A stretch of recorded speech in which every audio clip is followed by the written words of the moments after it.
السلام علیکم ورحمۃ اللہ۔ اشہد ان لا الہ الا اللہ وحدہ لا شریک لہ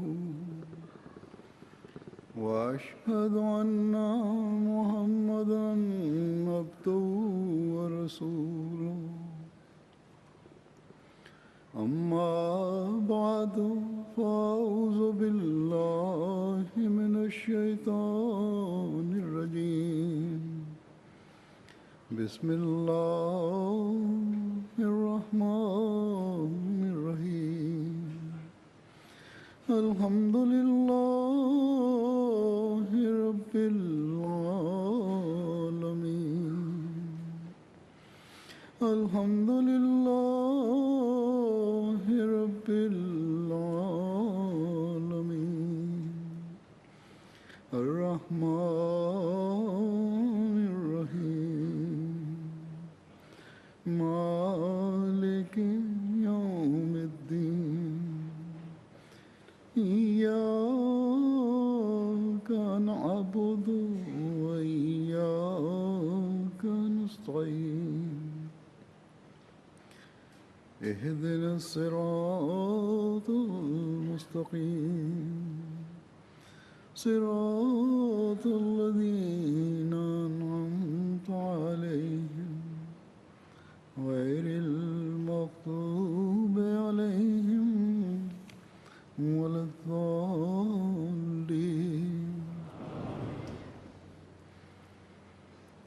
اس سال جماعت احمدیہ برطانیہ جلسہ سالانہ کو اس لیے بھی خاص اہمیت دے رہی ہے اور اس میں اس وجہ سے حاضری کے لیے بھی کوشش کی ہوگی اور لگتا ہے کہ اس کوشش کی وجہ سے اللہ تعالیٰ کے فضل سے حاضری میں اضافہ بھی ہے اور باہر سے بھی بہت سے لوگ اس لیے شامل ہو رہے ہیں کہ یہ کہا جاتا ہے کہ جماعت احمدیہ برطانیہ کا یہ 50واں جلسہ سالانہ ہے۔ کہا جاتا ہے، میں نے اس لیے کہا ہے کہ بعض حقائق جو بعد میں سامنے آئے ہیں ان کے مطابق 2 ایسے جلسے بھی منعقد ہوئے جو کسی وجہ سے شمار میں نہیں آئے، سن 1949 اور 1950 میں۔ اس کے بعد 1964 تک جلسے نہیں ہوئے اور 1964 کے بعد بھی 2 سال ایسے آئے جن میں جلسے منعقد نہیں ہوئے، 1974 میں اور پھر 2001 میں۔ بعض پرانے لوگ 1949 اور 1950 کے جلسوں کو شمار نہیں کرتے۔ ایک عید الاضحیٰ کے دن ہوا، ایک دن کے جلسے تھے، لیکن الفضل سے یہی پتہ چلتا ہے کہ جلسے ہوئے۔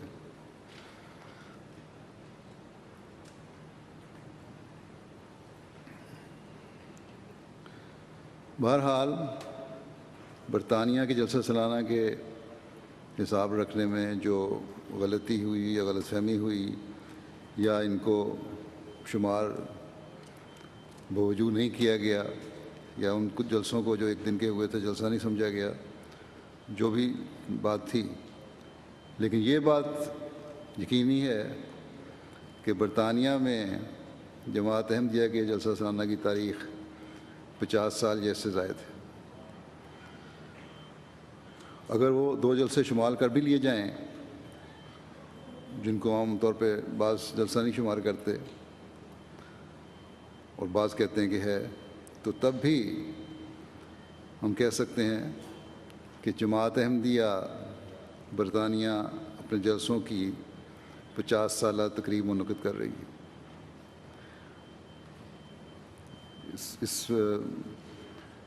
اس سال میں قطع نظر اس کے کہ جلسوں کی تعداد کیا ہے۔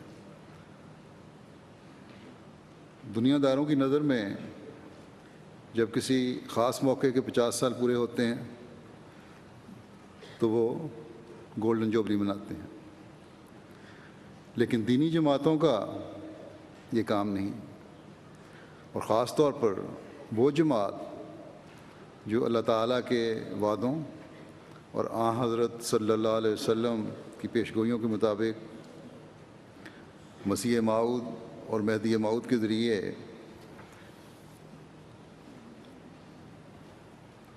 اسلام کی نشت ثانیہ کے لیے قائم ہوئی، اس کا مقصد دنیاوی طور پر جوبلیاں منانا نہیں، بلکہ یہ دیکھنا ہے کہ جس مقصد کے لیے حضرت مسیح موعود علیہ الصلوۃ والسلام مبعوث ہوئے وہ مقصد ہم نے حاصل کیا ہے، یا کیا وہ مقصد ہم حاصل کرنے کی کوشش کر رہے ہیں۔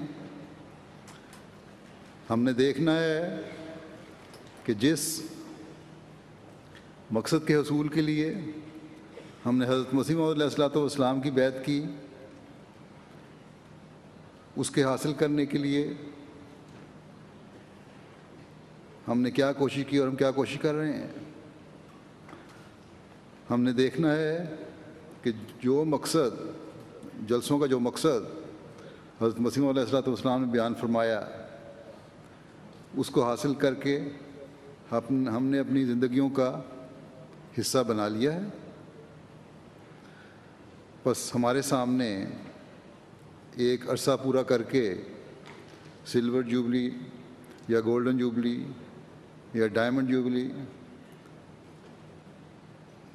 ہدف اور مقصد نہیں ہے، جس میں دنیا دار شور شرابے کر کے، تفریح کر کے، مبارکبادیں دے کر، دنیاوی نشانیاں قائم کر کے سمجھیں کہ کامیابی ہو گئی۔ دنیا دکھاوا ان میں زیادہ ہوتا ہے۔ اللہ تعالیٰ کا حق تو ایک طرف رہا، حقوق العباد کی بھی کوئی پرواہ نہیں ہوتی۔ جوبلیاں تو ایک طرف رہیں،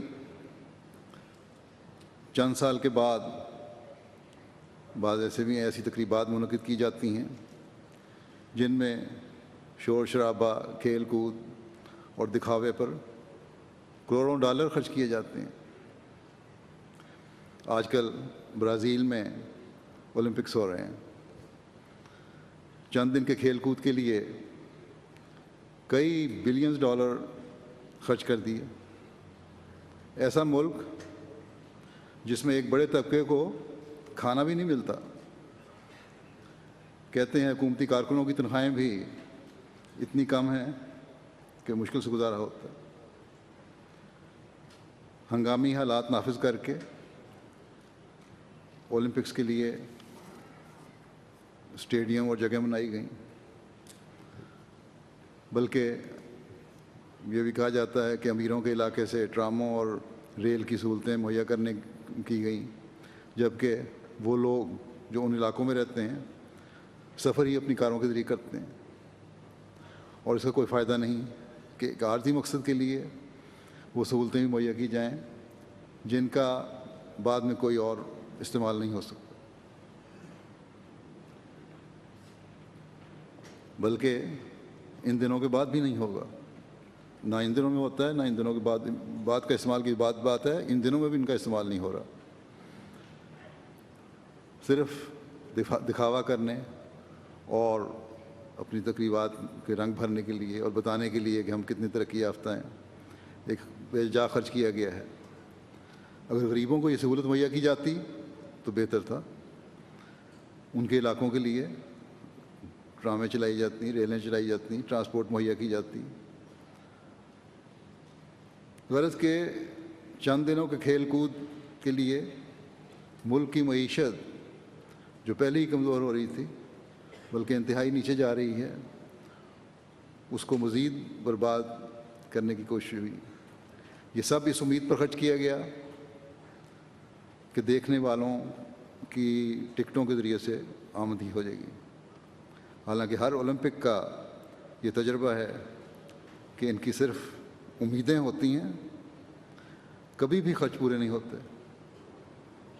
غرض کے دنیاوی کاموں کے کرنے کا مقصد صرف ظاہری دکھاوا ہوتا ہے، شور شرابہ ہوتا ہے، چاہے اس کے لیے عوام الناس کو ان کے حقوق سے محروم کرنا پڑے، اور اس کے لیے آج کل وہاں عوام بہت شور مچا رہے ہیں۔ لیکن خدا تعالیٰ کی خاطر کام کرنے والے اس چیز کو دیکھتے ہیں کہ خدا تعالیٰ ہم سے کیا چاہتا ہے۔ خدا تعالیٰ کی جماعتوں میں کام کرنے والے غربا ہوتے ہیں جو خوشی سے ہر قربانی کے لیے تیار ہو جاتے ہیں۔ اس زمانے کی اصلاح کے لیے اللہ تعالیٰ نے ایک مسئلے کو بھیجا جس نے اعلان کیا کہ اسلام کی تعلیم کی خوبصورتی کو دنیا میں ظاہر کرنے کے لیے میں بھیجا گیا ہوں، جس نے کہا کہ حقوق اللہ اور حقوق العباد قائم کرنے کے لیے میں بھیجا گیا ہوں، اور ہم نے اس کی بیعت میں آ کر یہ اعلان کیا کہ ہم ہمیشہ اللہ تعالیٰ کی وحدانیت پر یقین رکھیں گے اور کبھی ظاہری یا مخفی شرک نہیں کریں گے۔ ہم نے کہا کہ ہم تیری بیعت کے مقصد کو حاصل کرنے کی کوشش کرتے ہوئے جھوٹ اور ہر قسم کی بد اخلاقیوں سے بچیں گے۔ ہم ہر قسم کے ظلم، خیانت اور بغاوت سے بچیں گے۔ ہم نے اس بات پر بیعت کی کہ ہم اللہ تعالیٰ کی عبادت کا حق ادا کریں گے، اللہ تعالیٰ کے احسانوں کو یاد رکھیں گے، رسول کریم صلی اللہ علیہ وسلم پر درود بھیجتے رہیں گے۔ ہم نے کہا کہ ہم کبھی مخلوق خدا کے حق نہیں ماریں گے اور مسلمانوں کو تکلیفیں نہیں پہنچائیں گے، ہمیشہ عاجزی دکھائیں گے اور تکبر سے بچیں گے۔ ہم اللہ تعالیٰ اور اس کے رسول صلی اللہ علیہ وسلم کے ہر حکم کو قبول کریں گے۔ ہم مسیح موعود اور مہدی موعود اور اس کے بعد جاری نظام خلافت کی ہمیشہ اطاعت کرتے رہیں گے۔ بس جب ہم نے یہ عہد اور اعلان کیا کہ ہم یہ سب کچھ کریں گے تو ان باتوں کی گہرائی اور تفصیل کو جاننے کے لیے ایک تربیتی کیمپ کی بھی ضرورت تھی، جس کے لیے حضرت مسیح موعود علیہ الصلوۃ والسلام نے جلسوں کا انعقاد کیا اور اعلان فرمایا کہ آؤ اپنے عہد بیعت کی جزیات کو سمجھنے کے لیے، اپنے ایمان اور ایقان میں اضافے کے لیے، اپنے اخلاقی معیاروں کو بلند کرنے کے لیے سال میں ایک دفعہ کم از کم یہاں مرکز میں جمع ہو جاؤ۔ اور جوں جماعت وسعت پذیر ہے، یہ جلسے بھی دنیا کے مختلف ممالک میں ہو رہے ہیں۔ قادیان سے نکل کے اب دنیا کے ہر ملک میں یہ جلسے پھیل گئے ہیں، لیکن مقصد ہر ملک کے جلسے کا ایک ہی ہے کہ جس مقصد کے لیے حضرت مسیح موعود علیہ الصلوۃ والسلام نے جلسے شروع کیے تھے اس سے لوگوں کو آگاہ کیا جائے اور ہر احمدی پھر اسے اپنی زندگی کا حصہ بنائے۔ آپ علیہ السلام نے فرمایا کہ جلسے میں آنے کا مقصد تب پورا ہوگا جب ہر احمدی اللہ تعالیٰ سے تعلق، معرفت اور روحانیت میں ترقی کرے، جب دینی علم میں اضافہ ہو، جب آپس کی محبت اور بھائی چارہ بڑھے، جب قرآن کریم کی تعلیم کو اپنے پر لاگو کر کے اپنے عملی نمونوں سے اس کا اظہار کرو، پھر اپنے علم اور عمل سے دنیا کو اسلام کا خوبصورت پیغام پہنچاؤ۔ اور ان سب باتوں کے حصول کے لیے تقویٰ میں بڑھنا بہت ضروری ہے۔ بس چاہے 50 سالہ جلسہ ہو یا اس سے زیادہ سال کا جلسہ،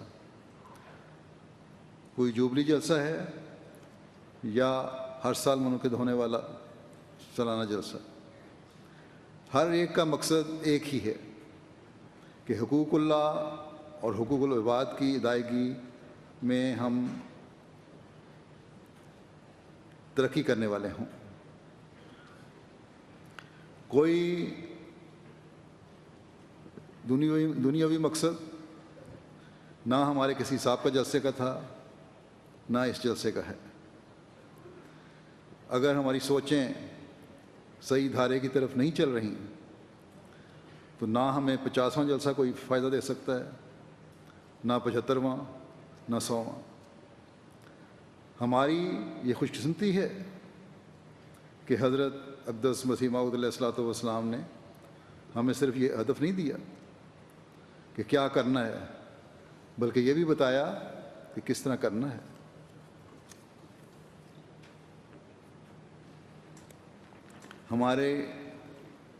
ہمارا ایمان کس قسم کا ہونا چاہیے، اللہ تعالیٰ کی عبادت کا ہمارا معیار کیا ہونا چاہیے، ہمیں آپ کی بیعت میں آ کر کس طرح کے اظہار کرنے چاہیے، ہمارے عمل کیسے ہونے چاہیے، کن کن مراحل سے گزرنے کی ضرورت ہے، اور کس طرح زندگی گزارنے کی ضرورت ہے۔ آپ کی اپنی جماعت سے کیا توقعات ہیں، اور کن لوگوں کے نمونوں کو ہمیں اپنے سامنے رکھنے کی ضرورت ہے، تاکہ ہم احمدی ہونے کا بھی اور جلسے میں شامل ہونے کا بھی مقصد پورا کر سکیں۔ اس زمانے میں جب کہ ہر طرف فساد برپا ہے، دنیا خدا تعالیٰ کو بھول چکی ہے۔ جو یہ دعویٰ کرتے ہیں کہ خدا ہے، وہ بھی خدا تعالیٰ کا حق ادا نہیں کرتے، بلکہ یہ بھی المیہ ہے کہ مسلمانوں میں سے بھی ایسے گروہ ہیں جو اسلام کے نام پر اور خدا تعالیٰ کے نام پر ظلم و تعدی میں بڑھے ہوئے ہیں،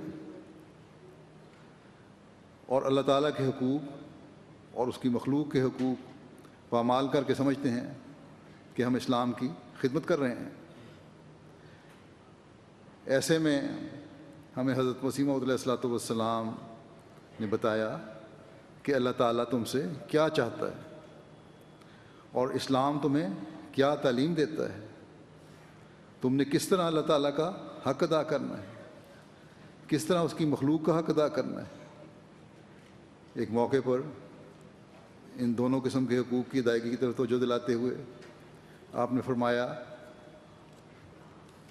کہ اللہ تعالیٰ کے حقوق میں سب سے بڑا حق یہی ہے کہ اس کی عبادت کی جاوے، اور یہ عبادت کسی غرض ذاتی پر مبنی نہ ہو، بلکہ اگر دوزخ اور بہشت نہ بھی ہوں تب بھی اس کی عبادت کی جاوے، اور اس ذاتی محبت میں جو مخلوق کو اپنے خالق سے ہونی چاہیے کوئی فرق نہ آوے۔ اس لیے ان حقوق میں دوزخ اور بہشت کا سوال نہیں ہونا چاہیے۔ بس یہ حق اللہ تعالیٰ کا آپ ہم سے ادا کروانا چاہتے ہیں کہ خدا تعالیٰ سے بے غرض تعلق اور محبت ہو، اور یہی وہ تعلق ہے جو ہر قسم کے ظاہری اور مخفی شرک سے محفوظ رکھتا ہے۔ پھر فرمایا کہ بنی نوع انسان کے ساتھ ہمدردی میں میرا یہ مذہب ہے کہ جب تک دشمن کے لیے دعا نہ کی جاوے پورے طور پر سینہ صاف نہیں ہوتا۔ ادعونی استجب لکم میں اللہ تعالیٰ نے قید نہیں لگائی کہ دشمن کے لیے دعا کرو تو قبول نہیں کروں گا، یہ تو نہیں اللہ تعالیٰ نے فرمایا، بلکہ فرمایا میرا تو یہ مذہب ہے کہ دشمن کے لیے دعا کرنا یہ بھی سنت نبوی ہے۔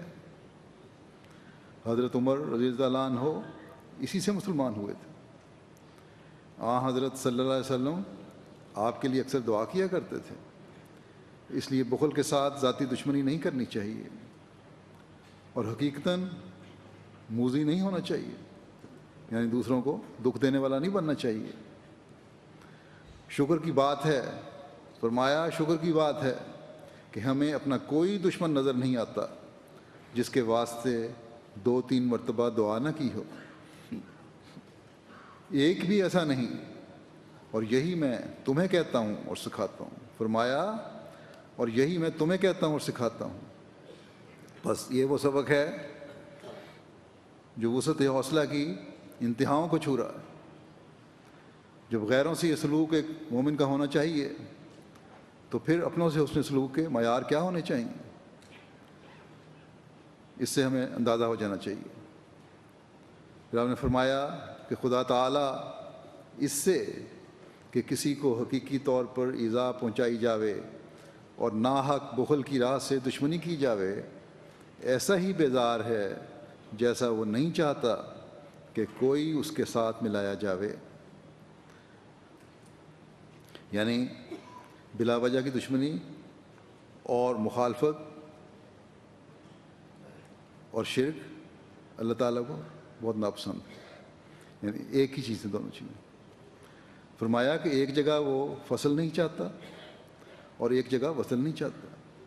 ایک جگہ وہ یہ نہیں چاہتا کہ علیحدگی ہو، انسان انسان سے علیحدہ ہو، انسان ایک دوسرے کے حق ادا نہ کرے، یہ اللہ تعالیٰ نہیں چاہتا۔ اور دوسری جگہ وصل نہیں چاہتا، وہ یہ نہیں چاہتا کہ کوئی اس کا شریک ٹھہرایا جائے۔ فرمایا یعنی بنی نوع انسان کا باہمی فصل اور اپنا کسی غیر کے ساتھ وصل، اور یہ وہی راہ ہے کہ منکروں کے واسطے بھی دعا کی جاوے، اس سے سینہ صاف اور انشراح پیدا ہوتا ہے اور ہمت بلند ہوتی ہے۔ یہ وسعت حوصلہ میں دکھانی ہے۔ اس لیے جب تک ہماری جماعت یہ رنگ اختیار نہیں کرتی، اس میں اور اس کے غیر میں پھر کوئی امتیاز نہیں ہے۔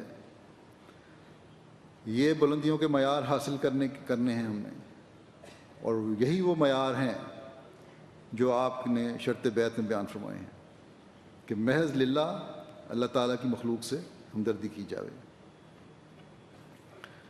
پھر ایک حقیقی مسلمان کے بارے میں کہ وہ کون ہے اور کیسا ہونا چاہیے، آپ اپنی ایک تقریر میں مزید کھول کر بیان فرماتے ہیں اس بات کو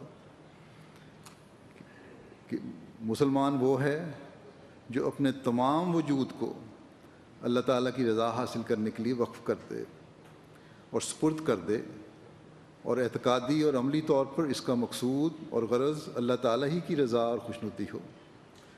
جہاں اعتقاد یہ ہے، ایمان یہ ہے، اس بات پہ یقین رکھتا ہے کہ اللہ تعالیٰ کی خوشنودی حاصل کی جانی چاہیے، اللہ تعالیٰ کو راضی کرنا چاہیے، وہاں عملی طور پر بھی اس کے نمونے دکھائے جائیں۔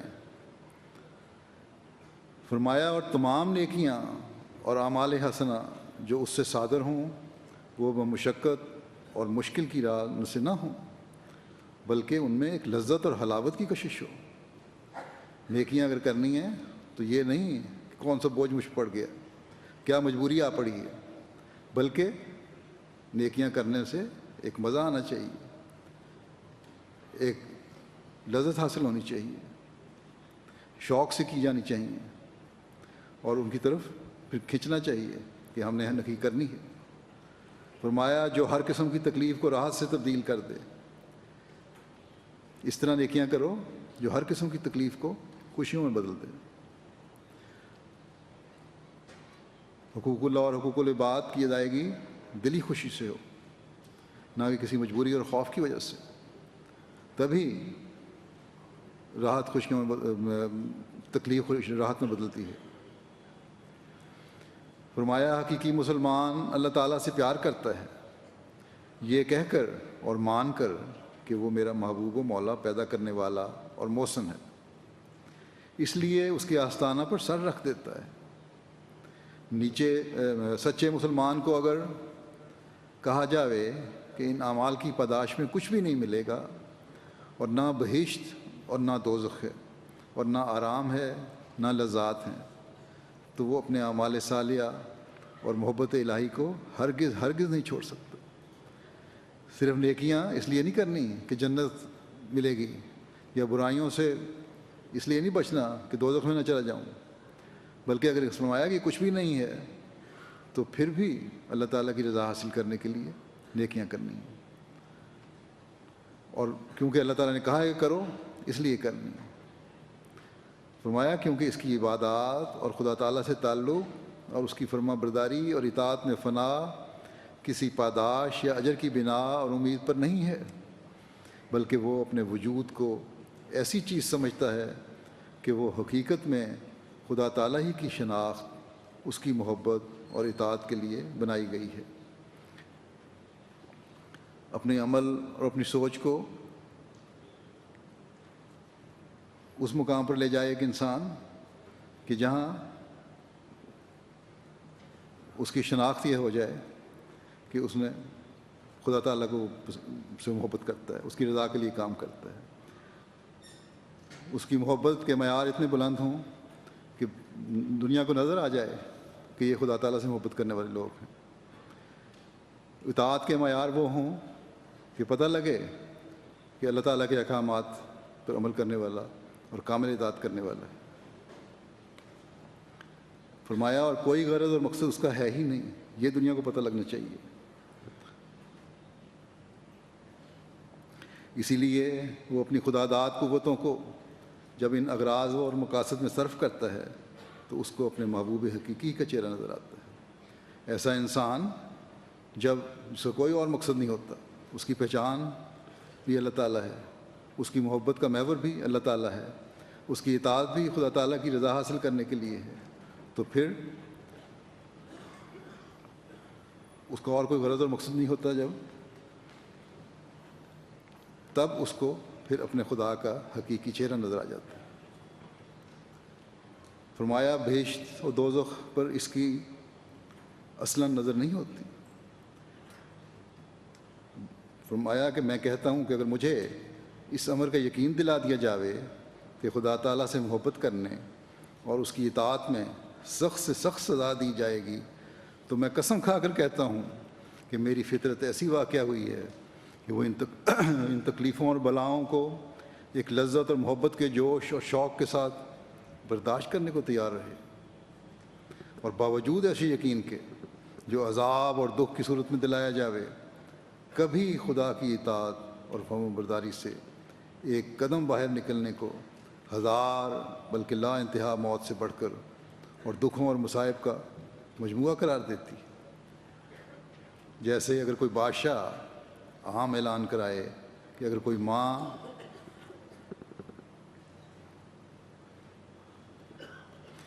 فرمایا کہ جیسے اگر کوئی بادشاہ اعلان کرائے کہ اگر کوئی ماں اپنے بچے کو دودھ نہ دے گی تو بادشاہ اس سے خوش ہو کر انعام دے گا، تو ایک ماں کبھی گوارہ نہیں کر سکتی کہ وہ اس انعام کی خواہش اور لالچ میں اپنے بچے کو ہلاک کرے۔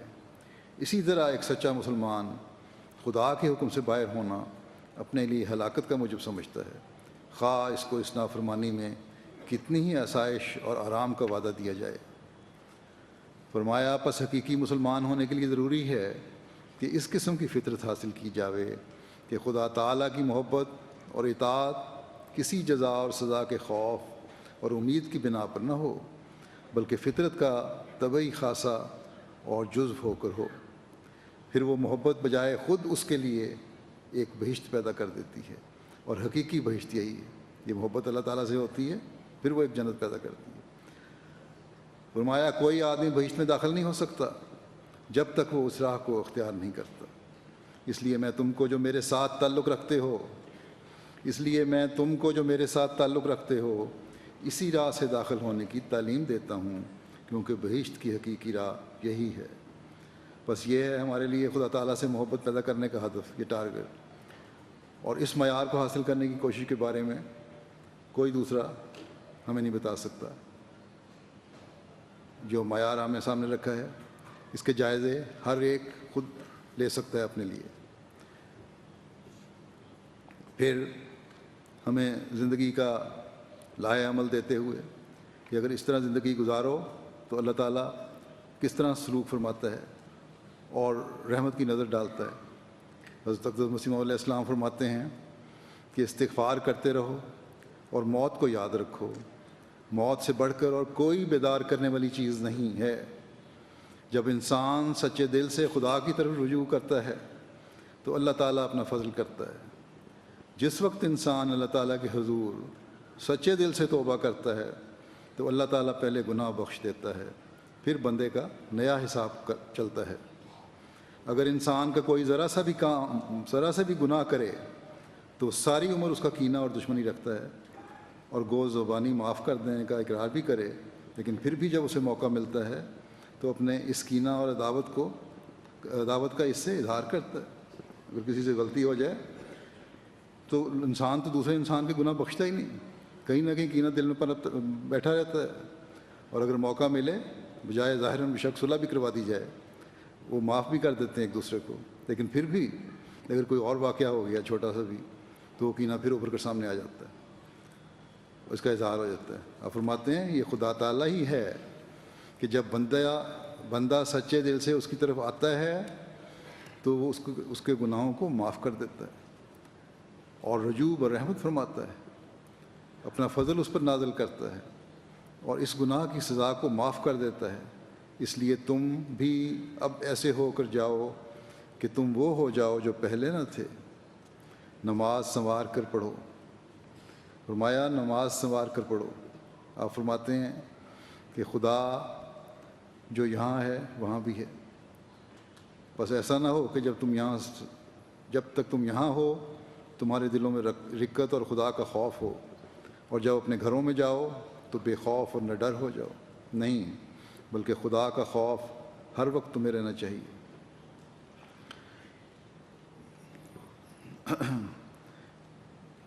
بس یہ جلسے کے 3 دن جو ہیں، صرف یہ 3 دن ہی ہمیں اپنی حالتوں کی طرف غور کرنے والے نہ بنائیں، بلکہ یہاں سے جو کچھ سیکھیں اور سنیں ان کو زندگیوں کا حصہ بنانے والے ہوں۔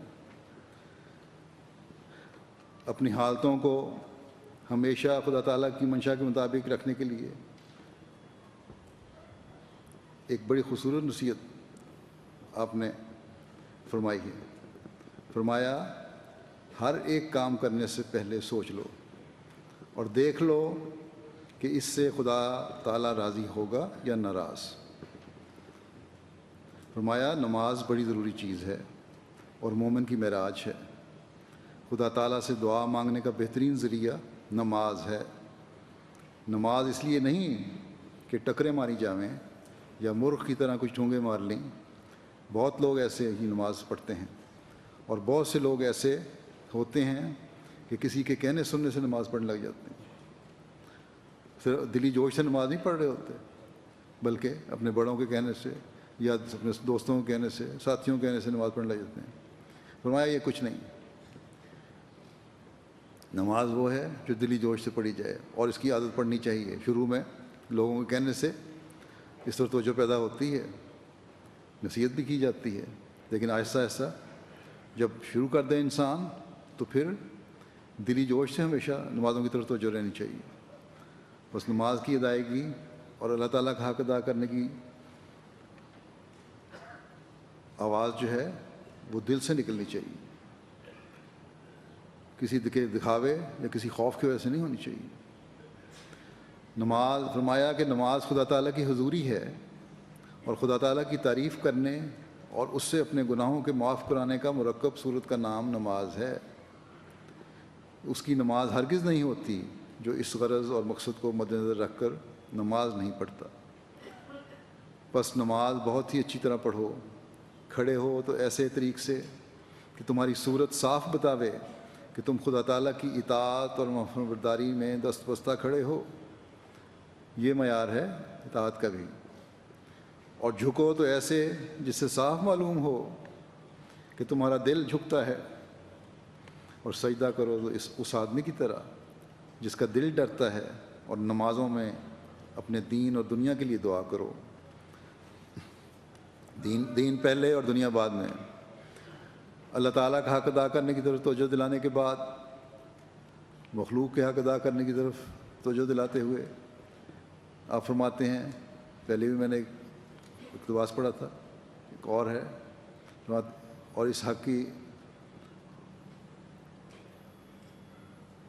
فرمایا کہ الاستحقاق بندوں کا حق ادا کرنے کی ادائیگی کا سبق بھی تم اللہ تعالیٰ کی صفات کو سامنے رکھ کر کرو۔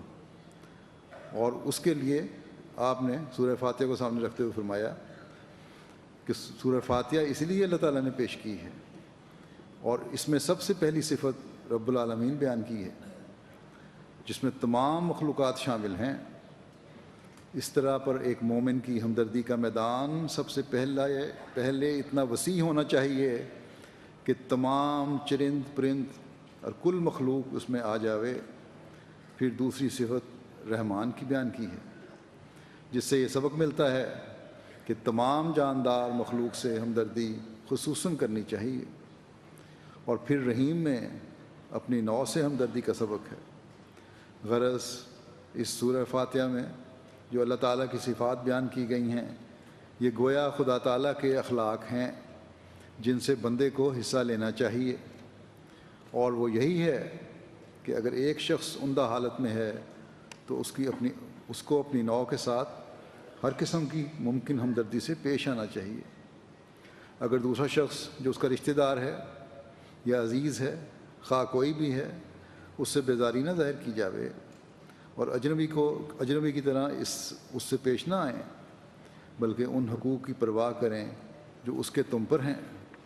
اس کو ایک شخص کے ساتھ قرابت ہے اور اس کا کوئی حق ہے تو اس کو پورا کرنا چاہیے۔ بس وہ سنہری اصول ہے جو عام خلق اللہ سے ہمدردی اور بنی نوع انسان کو فائدہ پہنچانے کی شرط جو آپ نے شرائط بیعت میں بیان فرمائی ہے اسے پورا کرنے میں روشن راستے دکھاتی ہے، اور یہی وہ چیز ہے جو جلسے کے مقصد کو پورا کرنے کے لیے باہم محبت اور مواخات پیدا کرنے کے نمونے قائم کرنے والا بناتی ہے۔ پھر حضرت اقدس مسیح علیہ السلام حضرت صلی اللہ علیہ وسلم کے اعلیٰ اخلاق کے حوالے سے ہمیں نصیحت کرتے ہوئے فرماتے ہیں کہ نبی اکرم صلی اللہ علیہ وسلم نے یہاں تک اپنے اخلاق دکھائے ہیں کہ بعض وقت ایک بیٹے کے لحاظ سے جو سچا مسلمان ہے منافق کا جنازہ پڑھا دیا۔ عبداللہ بن ابی سلول کے بیٹے کے کہنے پر جنازہ پڑھایا، اس کا منافقوں کا سردار تھا وہ۔ فرمایا بلکہ اپنے مبارک کرتا بھی دے دیا۔ اخلاق کا درست کرنا بڑا مشکل کام ہے۔ آپ فرماتے ہیں کہ اخلاق کا درست کرنا بڑا مشکل کام ہے، جب تک انسان اپنا مطالعہ نہ کرتا رہے یہ اصلاح نہیں ہوتی۔ اخلاق درست کرنے کے لیے اپنے جائزے لینے کی ضرورت ہے کہ میرے میں کیا برائیاں ہیں اور کون سی بد اخلاقیاں ہیں، تبھی انسان اصلاح کر سکتا ہے۔ بس یہاں بھی آپ نے ہمیں توجہ دلائی ہے کہ اپنے جائزے لو، اپنے گریبان میں جھانکو، دوسروں کی برائیاں تلاش کرنے کے بجائے اپنی کمزوریوں پر نظر کرو۔ فرمایا کہ زبان کی بد اخلاقیاں دشمنی ڈال دیتی ہیں، اس لیے اپنی زبان کو ہمیشہ قابو میں رکھنا چاہیے۔ دیکھو کوئی شخص ایسے شخص کے ساتھ دشمنی نہیں کر سکتا جس کو اپنا خیر خواہ سمجھتا ہے۔ پھر وہ شخص کیسا بیوقوف ہے جو اپنے نفس پر بھی رحم نہیں کرتا اور اپنی جان کو خطرے میں ڈال دیتا ہے، جبکہ وہ اپنے قوا سے عمدہ کام نہیں لیتا اور اخلاقی قوتوں کی تربیت نہیں کرتا۔ ہر شخص کے ساتھ نرمی اور خوش اخلاقی سے پیش آنا چاہیے۔ البتہ وہ شخص جو سلسلہ عالیہ یا دین اسلام سے اعلانیہ باہر ہو گیا اور وہ گالیاں نکالتا اور خطرناک دشمنی کرتا ہے، اس کا معاملہ اور ہے۔ جیسے صحابہ کو مشکلات پیش آئے اور اسلام کی توہین انہوں نے اپنے بعض رشتہ داروں سے سنی، تو پھر باوجود تعلقات شدیدہ کے ان کو اسلام مقدم کرنا پڑا۔ یعنی پھر اگر اسلام کے خلاف کوئی ہے اور گالیاں نکالتا ہے اور اپنی انتہا کو پہنچا ہوئے دشمنی میں، تو پھر وہاں تو دوستیاں قائم نہیں رہ سکتی، وہاں تو پھر سب رشتے بھی ختم ہو گئے۔ پھر اسلام مقدم ہو گیا، دین مقدم ہو گیا، لیکن بعض لوگ جہالت اور غلط فہمی میں دشمنی کر جاتے ہیں۔ انہیں اسلام کی خوبصورت تعلیم پہنچانی چاہیے، اور اپنے اعلیٰ اخلاق دکھانے کی ضرورت ہے. ان کو بتایا جائے کہ جو تم کر رہے ہو غلط فہمی میں کر رہے ہو. تو پھر ایسے ہیں جن کی اصلاح ہوتی ہے. اگر ہم نے ان کی غلط فہمیاں دور کرنے کا حق ادا کر دیا، ان کو ساری باتیں بتا دیں، اور پھر بھی وہ دشمنوں میں بڑھتے چلے جا رہے ہیں، پھر تو قطع تعلقی ہے، نہیں تو نہیں. امریکہ میں گزشتہ دنوں چند مہینے ہوئے ایک مسجد میں ایک حملہ کیا، ایک شخص نے فائرنگ کی. اس کو جماعت نے کہا ہم تمہیں معاف کرتے ہیں. اس کو بتایا کہ اسلام کی تعلیم کیا ہے، کیا خوبصورت تعلیم ہے، اسلام کیا خوبصورت تعلیم دیتا ہے، کیا اس کا انسانوں کے حقوق کی طرف توجہ دلاتا ہے، کس طرح دوسرے مذاہب کی حفاظت کرتا ہے. اس کو اتنا اثر ہوا کہ وہ رونے لگ گیا اور مسجد میں آیا اور معافیاں مانگی. اور گزشتہ جلسہ جو امریکہ کا ہوا اس میں آ کے اس نے تقریر بھی کی کہ میں سمجھتا ہوں کہ ہمیں غلط طریقے سے اسلام کے بارے میں بتایا گیا تھا. آج مجھے جماعت احمدیہ کے ذریعے سے اسلام کو پتہ لگا ہے، اور آج میں اعلان کرتا ہوں کہ اسلام جیسا خوبصورت مذہب کوئی نہیں ہے. تو یہ ہے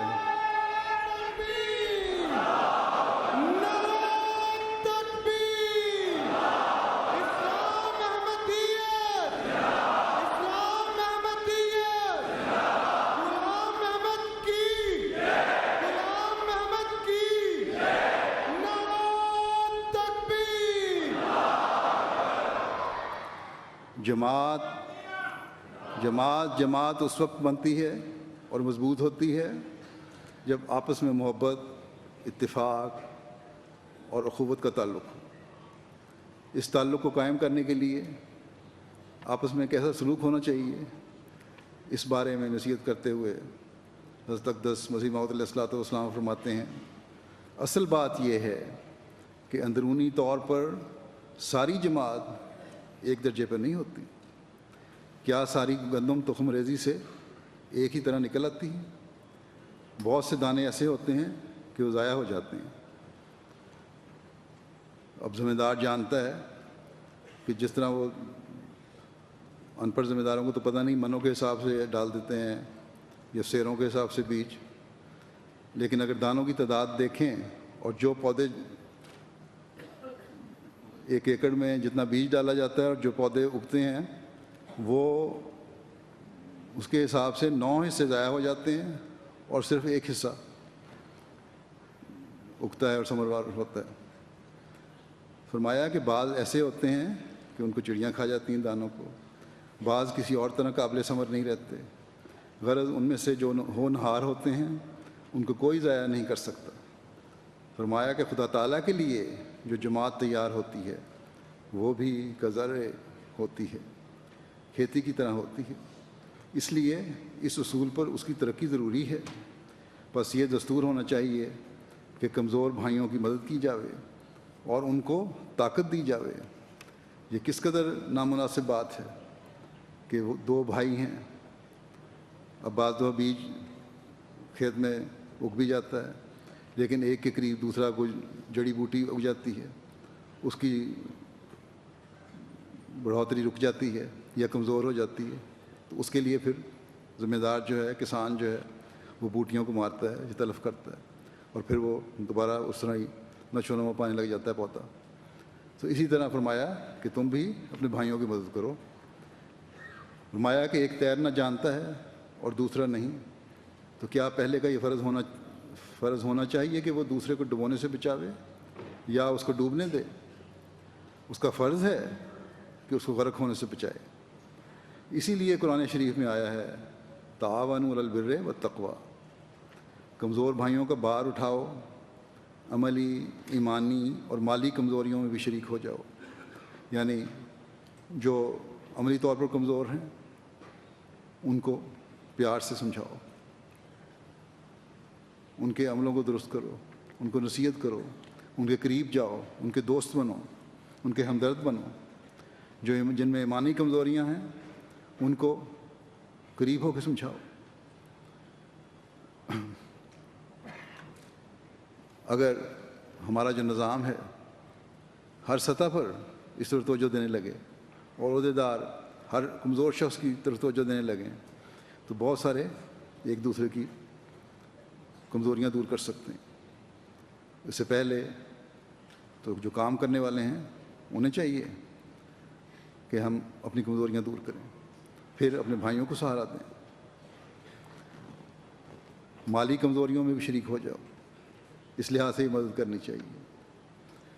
بدنی کمزوریوں کا بھی علاج کرو، اس کے لیے بھی جماعت احمدیہ اپنے وسائل کے لحاظ سے دنیا میں خدمت کرتی ہے۔ فرمایا کوئی جماعت جماعت نہیں ہو سکتی جب تک کمزوروں کو طاقت والے سہارا نہیں دیتے، اور اس کی یہی صورت ہے کہ ان کی پردہ پوشی کی جائے۔ صحابہ کو یہی تعلیم ہوئی کہ نئے مسلموں کی کمزوریاں دیکھ کر نہ چڑھو، کیونکہ تم بھی ایسے ہی کمزور تھے۔ اسی طرح یہ ضروری ہے کہ بڑا چھوٹے کی خدمت کرے اور محبت اور ملائمت کے ساتھ برتاؤ کرے۔ دیکھو وہ جماعت جماعت نہیں ہو سکتی جو ایک دوسرے کو کھائے، اور جب چار مل کر بیٹھیں تو ایک اپنے غریب بھائی کا گلہ کریں اور نکتہ چینیاں کرتے رہیں، اور کمزوروں اور غریبوں کی حقارت کریں اور ان کو حقارت اور نفرت کی نگاہ سے دیکھیں۔ ایسا ہرگز نہیں چاہیے، بلکہ اجماع میں چاہیے کہ قوت آ جائے اور وحدت پیدا ہو جائے، جس سے محبت آتی ہے اور برکات پیدا ہوتے ہیں۔ میں دیکھتا ہوں، فرمایا کہ میں دیکھتا ہوں کہ ذرا ذرا سی بات پر اختلاف پیدا ہو جاتا ہے۔ یہ ہمیں توجہ سے سننا چاہیے۔ میں دیکھتا ہوں کہ ذرا ذرا سی بات پر اختلاف پیدا ہو جاتا ہے، جس کا نتیجہ یہ ہوتا ہے کہ مخالف لوگ جو ہماری ذرا ذرا سی بات پر نظر رکھتے ہیں، معمولی باتوں کو اخباروں میں بہت بڑی بنا کر پیش کر دیتے ہیں اور خلق کو گمراہ کرتے ہیں۔ لیکن اگر اندرونی کمزوریاں نہ ہوں تو کیوں کسی کو جرأت ہو کہ اس قسم کے مضامین چھایا کرے اور ایسی خبروں کی اشاعت سے لوگوں کو دھوکہ دے؟ کیوں نہیں کہا جاتا کہ اخلاقی قوتوں کو وسیع کیا جاوے؟ اور یہ تب ہوتا ہے کہ جب ہمدردی، محبت اور عفو اور کرم کو عام کیا جاوے اور تمام عادتوں پر رحم، ہمدردی اور پردہ پوشی کو مقدم کر لیا جاوے۔ ذرا ذرا سی بات پر ایسی سخت گرفتیں نہیں ہونی چاہیے جو دل شکنی اور رنج کا موجب ہوتی ہیں۔ بس وہ جو آپس میں ایک دوسرے سے رنجشیں بڑھاتے ہیں، ذاتی باتوں پر مقدمے چلتے ہیں، رنجشیں بڑھ رہی ہیں، ان کو سوچنا چاہیے۔ پھر شرائط بیعت میں سے ایک شرط یہ بھی ہے کہ قرآن شریف کی حکومت کو بکلی اپنے پر قبول کرنا، اور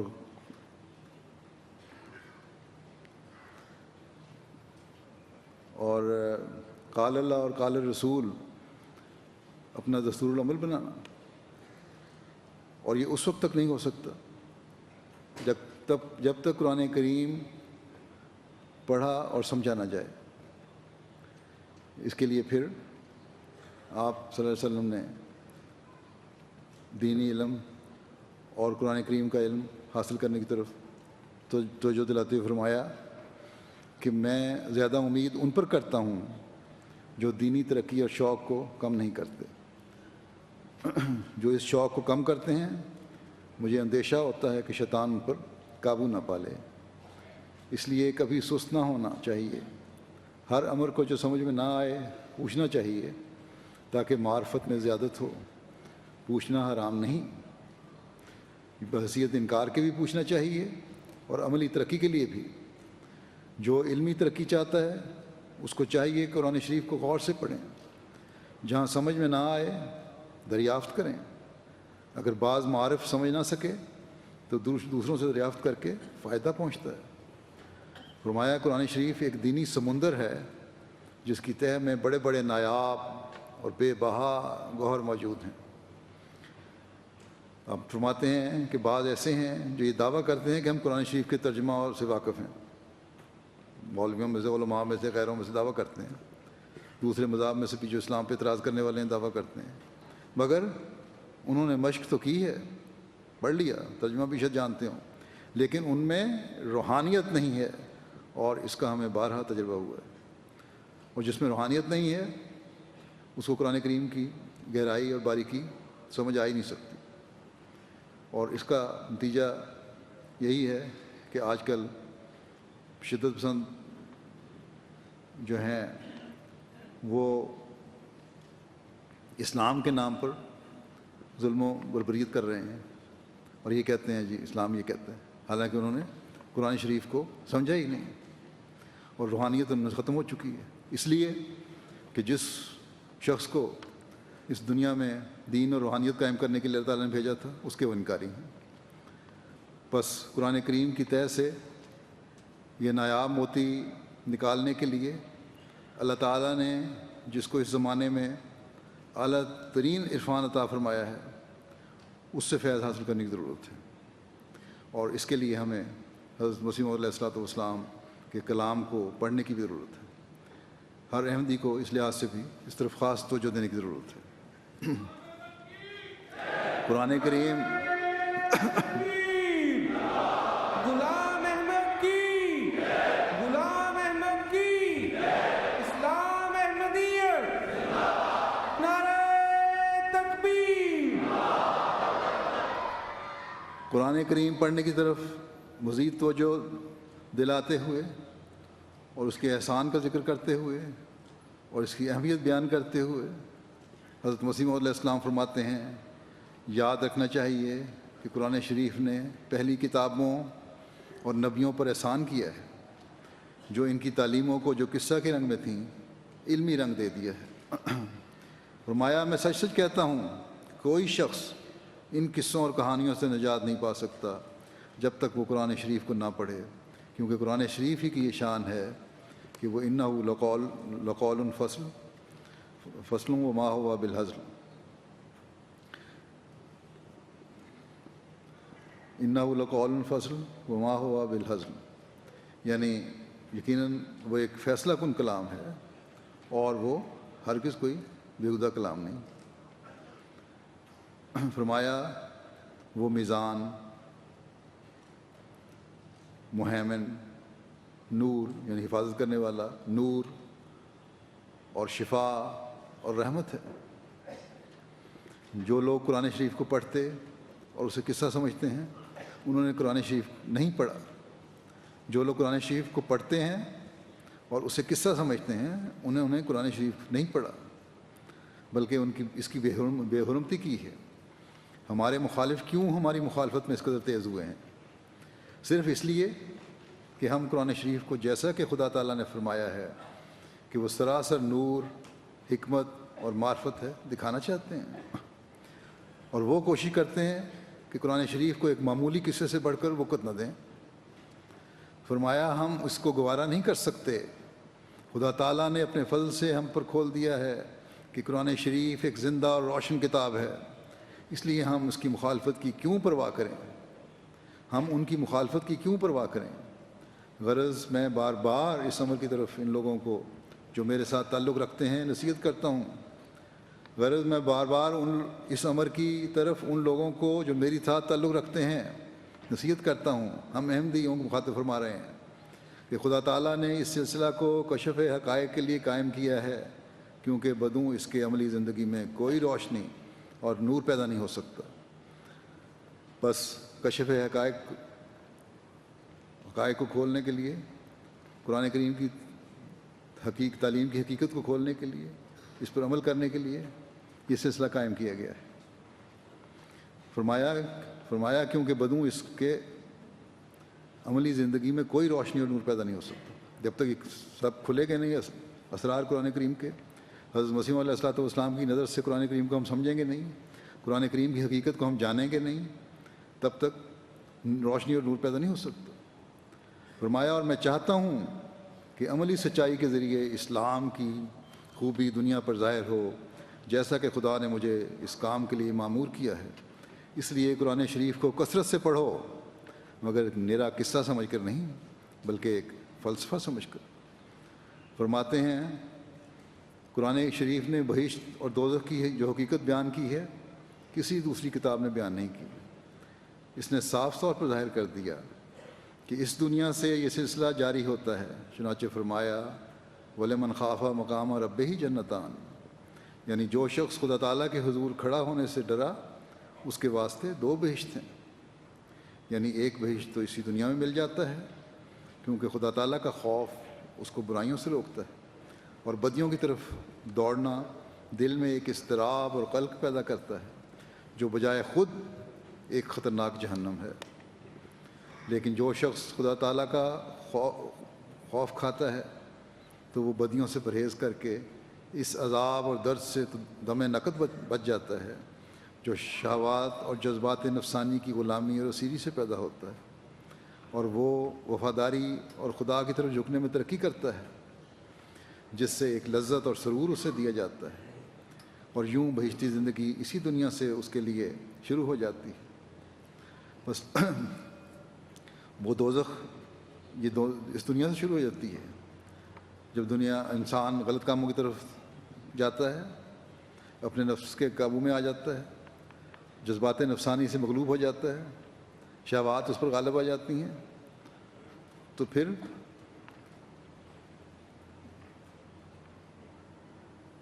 ان سے بچنے کے لیے کوئی اور راستہ نہیں، صرف یہی ہے کہ خدا کا خوف کھانا اور وفاداری اور اس کے دھکنے میں ترقی کرتا ہے۔ فرمایا جس سے ایک لذت اور سرور اسے دیا جاتا ہے، اور یوں بہشتی زندگی اس دنیا سے اس کے لیے شروع ہو جاتی ہے۔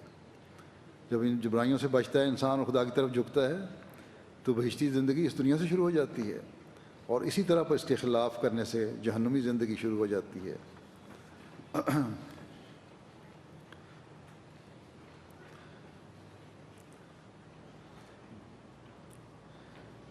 پھر ہمیں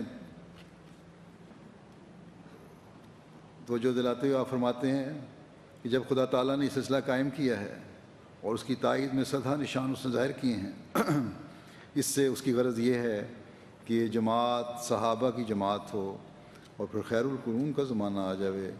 جو لوگ اس سلسلے میں داخل ہوں چونکہ وہ آخرین منہم میں داخل ہوتے ہیں، اس لیے وہ جھوٹے مشاغل کے کپڑے اتار دیں اور اپنی ساری توجہ خدا تعالیٰ کی طرف کریں۔ فرمایا فیض آوج کے دشمن ہوں۔ اسلام پر 3 زمانے گزرے ہیں، ایک قرون ثلاثہ، اس کے بعد یعنی پہلی 3 صدیاں، پھر فیض آوج کا زمانہ، وہ زمانہ جب سب کچھ ٹیڑھا ہو گیا تھا، جس کی بابت رسول اللہ صلی اللہ علیہ وسلم نے فرما دیا کہ لیسو منی ولست منہم، یعنی نہ وہ مجھ سے ہیں اور نہ میں ان سے ہوں۔ اور تیسرا زمانہ مسیح موت کا زمانہ ہے جو رسول اللہ صلی اللہ علیہ وسلم ہی کے زمانے سے مولک ہے، بلکہ حقیقت میں یہ رسول اللہ صلی اللہ علیہ وسلم کا زمانہ ہے۔ فیض آوج کا ذکر اگر رسول اللہ صلی اللہ علیہ وسلم نام بھی فرماتے تو یہی قرآن شریف ہمارے ہاتھ میں ہے، اور آخرین منہم لما یلحقوا بہم صاف ظاہر کرتا ہے کہ کوئی زمانہ ایسا بھی ہے جو صحابہ کے مشرب کے خلاف ہے، اور واقعات بتا رہے ہیں کہ اس 1000 سال کے درمیان اسلام بہت ہی مشکلات اور مصائب کا نشانہ رہا ہے۔ فرمایا کہ معدود چند کے سوا سب نے اسلام کو چھوڑ دیا، اور بہت سے فرقے معتزلہ اور اباحتی وغیرہ پیدا ہو گئے، یعنی جو سمجھتے تھے قرآن کریم کی ضرورت ہی نہیں ہے اور وہی کی ضرورت نہیں ہے، اس کے عقل سے ہی سب کچھ حل ہو سکتا ہے، یا پھر دین میں تبدیلیاں کرنے والے۔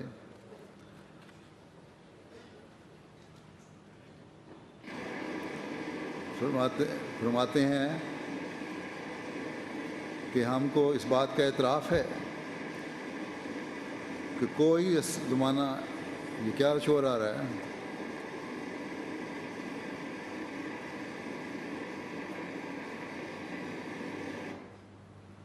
فرماتے ہیں ہم کو اس بات کا اعتراف ہے کہ کوئی زمانہ ایسا نہیں گزرا کہ اسلام کی برکات کا نمونہ موجود نہ ہو، مگر وہ ابدال اور اولیاء اللہ جو اس درمیانی زمانہ میں گزرے، ان کی تعداد اس قدر قلیل تھی کہ ان کروڑوں انسانوں کے مقابلے میں جو صراط مستقیم سے بھٹک کر اسلام سے دور جا پڑے تھے کچھ بھی چیز نہ تھے۔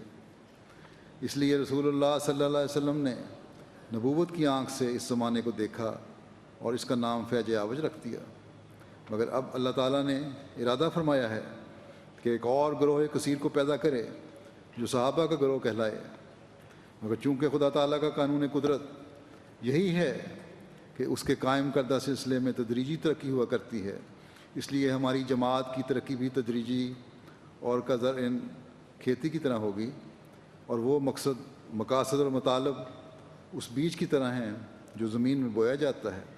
وہ مراتب اور مقاصد عالیہ جن پر اللہ تعالیٰ اس کو پہنچانا چاہتا ہے ابھی بہت دور ہیں، وہ حاصل نہیں ہو سکتے جب تک وہ خصوصیت پیدا نہ ہو جو اس سلسلے کے قیام سے خدا کا منشا ہے۔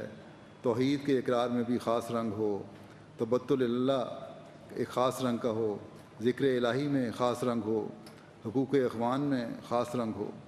بس یہ چیزیں ہیں جو ہم نے اپنے اندر پیدا کرنی ہیں، اور اس کے لیے اپنی علمی اور روحانی استعدادوں کو بڑھانے کے لیے ہم یہاں جمع ہوئے ہیں۔ حضرت مسیح موعود علیہ الصلوۃ والسلام بیعت کی حقیقت کے بارے میں فرماتے ہیں کہ اگر دنیا داروں کی طرح رہو گے تو اس سے کچھ فائدہ نہیں کہ تم نے میرے ہاتھ پر توبہ کی۔ میرے ہاتھ پر توبہ کرنا ایک موت کو چاہتا ہے تاکہ تم نئی زندگی میں ایک اور پیدائش حاصل کرو۔ بیعت اگر دل سے نہیں تو کوئی نتیجہ اس کا نہیں۔ میری بیعت سے خدا تعالیٰ کا اقرار چاہتا ہے، میری بیعت سے خدا دل کا اقرار چاہتا ہے۔ بس جو سچے دل سے مجھے قبول کرتا ہے اور اپنے گناہوں سے سچی توبہ کرتا ہے، غفور و رحیم خدا اس کے گناہوں کو ضرور بخش دیتا ہے، اور وہ ایسا ہو جاتا ہے جیسے ماں کے پیٹ سے نکلا ہے۔ تب فرشتے اس کی حفاظت کرتے ہیں۔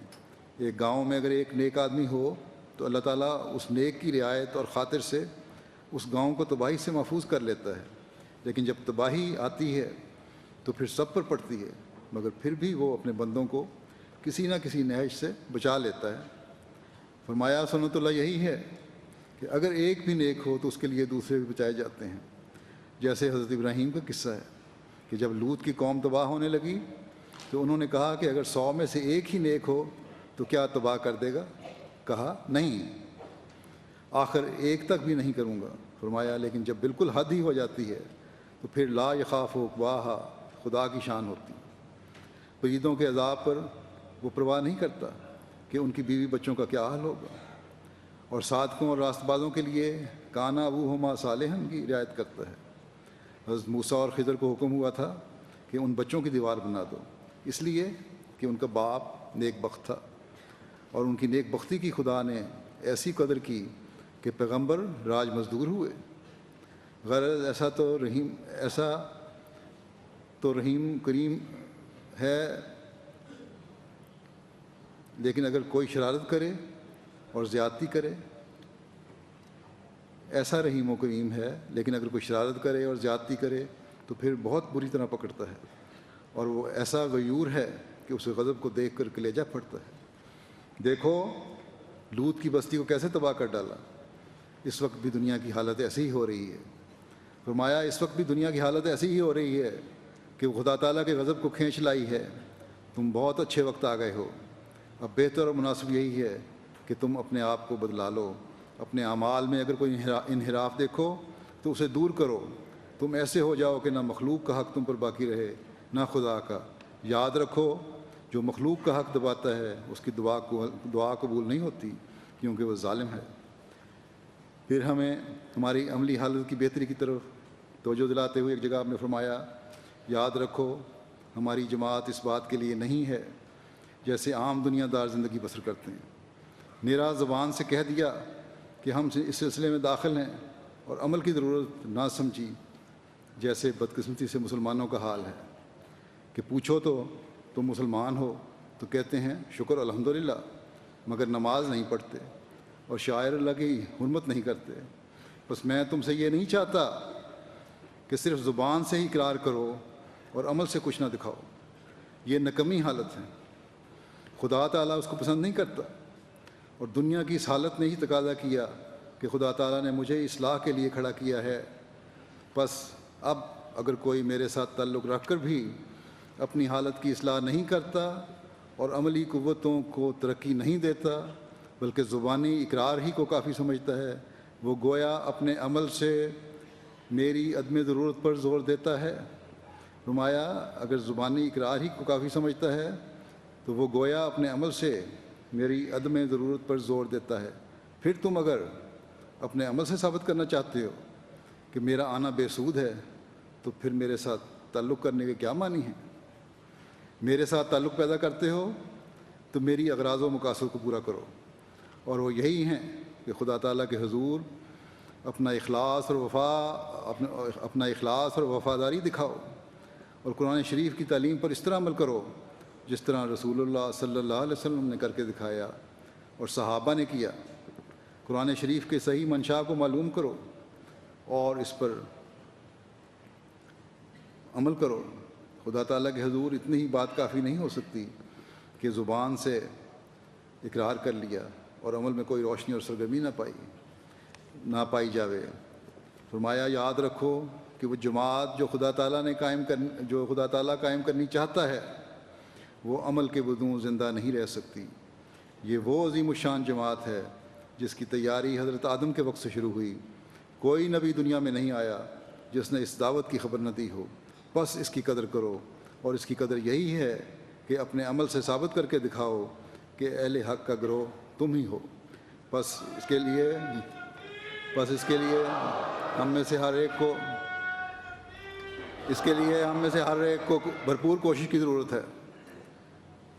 جیسا کہ میں نے کہا کہ ہماری روحانی اور عملی حالت کا کوئی اور اندازہ نہیں لگا سکتا، جتنا زیادہ بہتر ہم خود اندازہ لگا کے اپنے آپ کو دیکھ سکتے ہیں۔ حضرت مسیح علیہ الصلوۃ والسلام نے یہی فرمایا کہ اپنے جائزے لو۔ جب ہم دیکھتے ہیں کہ کوئی باہر لوگوں میں حسن اخلاق اور دینداری میں بڑا ہوا ہے، لوگ اس کو دیکھ کے ہی کہتے ہیں، لیکن گھر کے اندر سے اگر پتہ کرو تو گھر کے اندر اس کی انتہائی تکلیف دہ صورتحال ہے۔ اس کے بیوی اور بچے اسے تنگ آئے ہوئے ہیں۔ کوئی اپنے دنیاوی ماحول میں اچھا ہے تو باوجود بیعت میں شامل ہونے کے دینی لحاظ سے کمزور ہے، لیکن ایسی کمزوریاں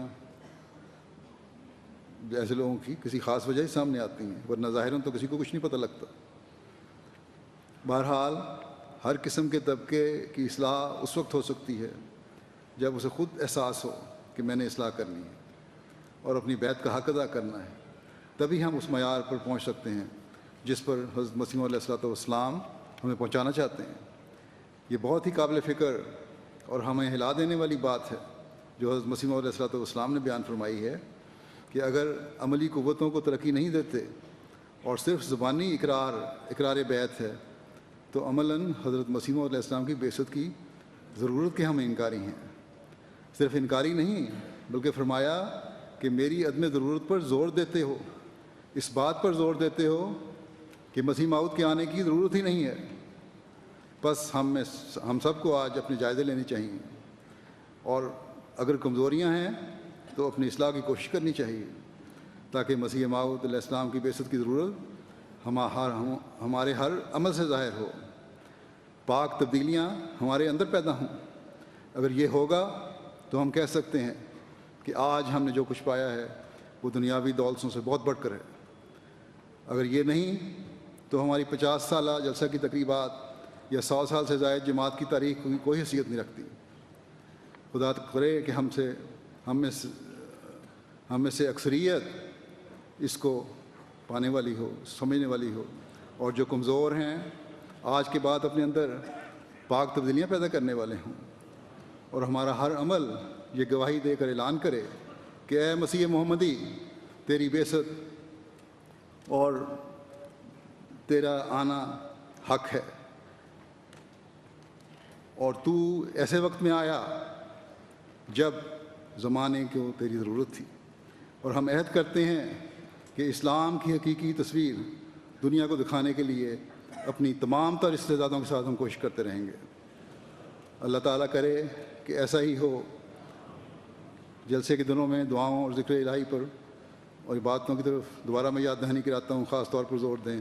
اللہ تعالیٰ سب کو جلسے سے فیض یاب ہونے کی توفیق عطا فرمائے اور ہر قسم کے شر سے ہمیں محفوظ رکھے، آمین۔ اب دعا کر لیں۔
آمین.